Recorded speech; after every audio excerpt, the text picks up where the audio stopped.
तो आज 26 नवंबर 2024 भारतीय संविधान दिवस है और इस अवसर पर हमारे साले परिवार के ऊर्जावान और कर्मठ प्रभारी प्राचार्य श्री गुप्तेश्वर साय सर, हमारे राजनीति विज्ञान के वरिष्ठ व्याख्याता श्री तोबिया सिक्का सर, हमारे साले परिवार सभी ऊर्जावान और कर्मठ व्याख्यातागण, समस्त स्टाफ एवं प्यारे बच्चों, आप सभी को संविधान दिवस के अवसर पर मैं बहुत बहुत बधाई और शुभकामनाएं देता हूँ। और जब भी संविधान का नाम आता है तो बाबा साहब भीमराव अम्बेडकर जी का नाम आता ही है। क्यों आता है उसका हम चर्चा बाद में करेंगे।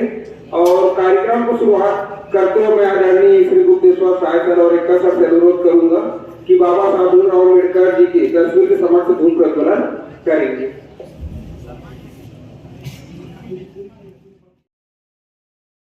देख सकते हैं आदरणीय श्री गुप्तेश्वर साय सर, श्री एक्का सर के कर कमलों द्वारा धूप प्रज्वलन किया जा रहा है।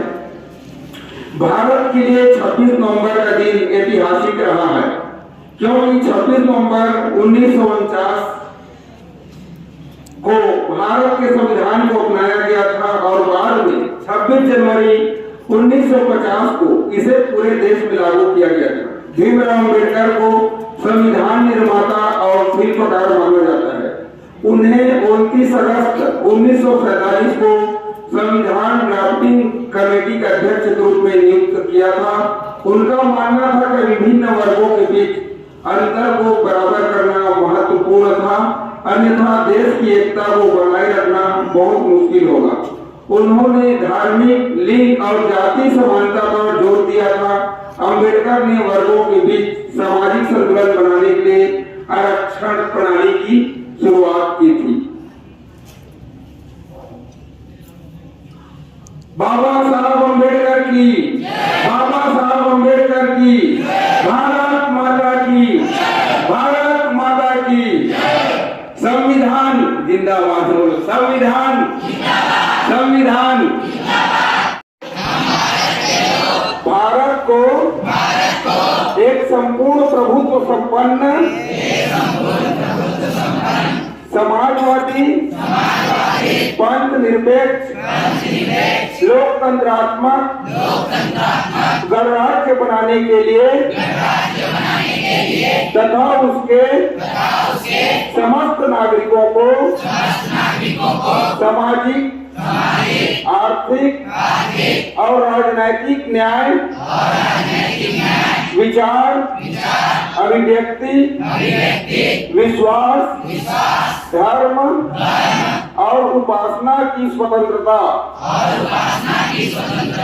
प्रतिष्ठा और अवसर की समता प्राप्त कराने के लिए तथा उन सब में व्यक्ति की गरिमा और राष्ट्र की एकता और अखंडता सुनिश्चित करने वाली बंधुता बढ़ाने के लिए दृढ़ संकल्प होकर अपनी इस संविधान सभा में आज तारीख 26 नवंबर 1949 ईस्वी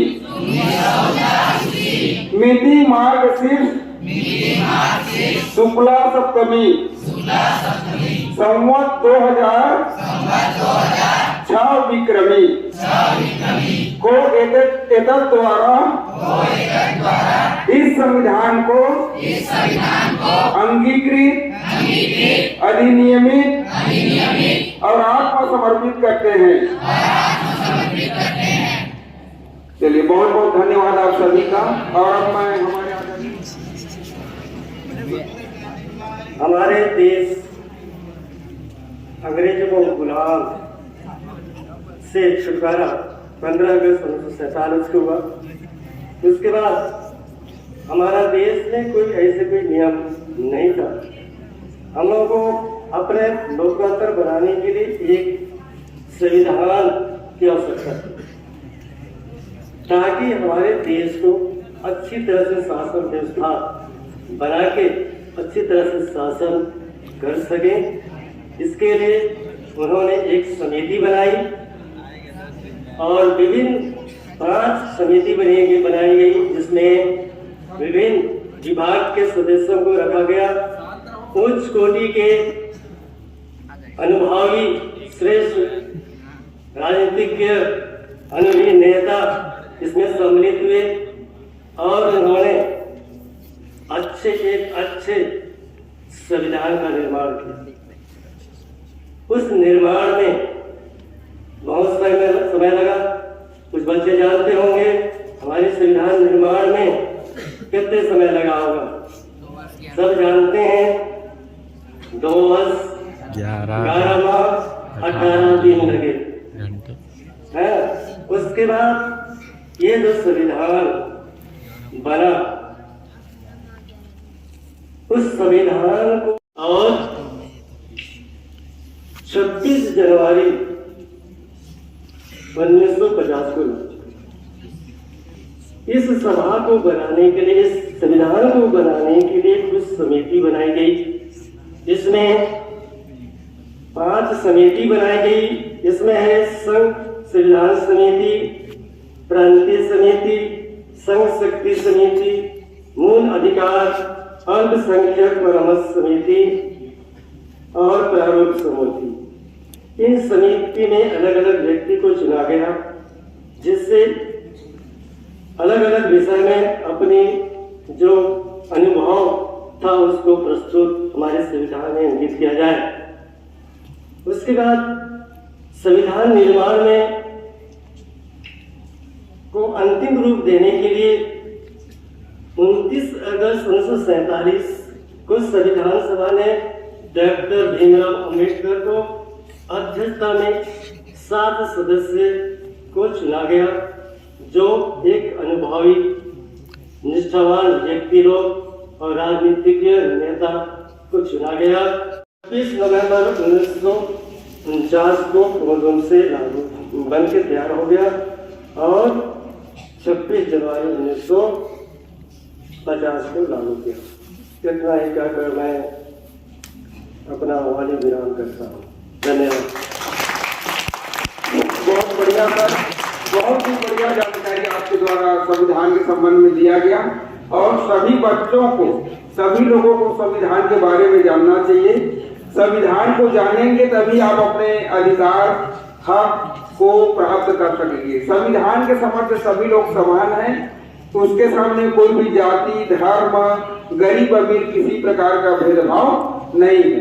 तो अब मैं हमारे साले परिवार को ऊर्जावान और कर्मठ प्रभारी प्राचार्य आचार्य श्री गुप्तेश्वर साय सर को मंच पर आमंत्रित करूंगा। तुम्हें भी अपने विचार हमारे भारतीय संविधान और बाबा साहब जी के जीवन पर। भारत माता की, भारत माता की, डॉक्टर भीमराव अम्बेडकर की, संविधान शिल्पी डॉक्टर अम्बेडकर की। आज हम संविधान दिवस हम मना रहे हैं। संविधान के विषय पर हमारे राजनीतिज्ञ व्याख्याता श्री टेक्का सर ने बहुत सुंदर ढंग से संक्षिप्त रूप में आपको बताए हैं। मैं भी थोड़ा सा उसके संविधान के विषय में आप लोगों को जानकारी देना चाह रहा हूं। 200 सालों से अंग्रेजों के गुलाम रहा हमारा भारत देश। स्वतंत्र हुआ, स्वतंत्र देश को सुचारू ढंग से चलाने के लिए हमको एक संविधान की जरूरत पड़ी। हमने उसको एक संविधान प्रारूप बनाया और उसको कई प्रारूप, कई समितियों द्वारा विभाजित की गई। प्रारूप समिति द्वारा तैयार किया हुआ संविधान का प्रारूप 21 फरवरी 1948 को संविधान सभा के समक्ष रखा गया। इस पर कई अधिवेशन पर विचार विमर्श किया गया और 26 नवंबर 1949 को संविधान सभा ने अपनी स्वीकृति प्रदान कर दी तथा इसे 26 जनवरी 1950 को लागू कर दिया। इसे 26 जनवरी 1950 को क्यों लागू किया गया? इसका कारण है क्योंकि 26 जनवरी का अपना एक ऐतिहासिक महत्व था। भारतीय राष्ट्रीय कांग्रेस के लाहौर अधिवेशन 1929-30 में 26 जनवरी को प्रस्ताव पारित किया गया कि भारत को पूर्ण स्वतंत्र करने की मांग अंग्रेजों के समक्ष रखा गया था। बहुत ही बढ़िया 4 गंभीर शब्दों में आपके द्वारा जानकारी दिया गया और आज का दिन को हमेशा याद रखना है सभी को, है ना, क्योंकि हमारा देश जो चल रहा है संविधान से ही चल रहा है और बहुत अच्छा संविधान है, क्योंकि एक समाज का शोषित वर्ग है जो सामाजिक व्यवस्था पहले उस हिसाब से जो सबसे कमजोर वर्ग था, शोषित वर्ग था, उसी वर्ग के द्वारा संविधान बनाने के सबके लिए बहुत बढ़िया है। गरीब अमीर सभी के हित को ध्यान में रखकर के बनाया गया है। तो बहुत बहुत धन्यवाद आप सभी का। और अब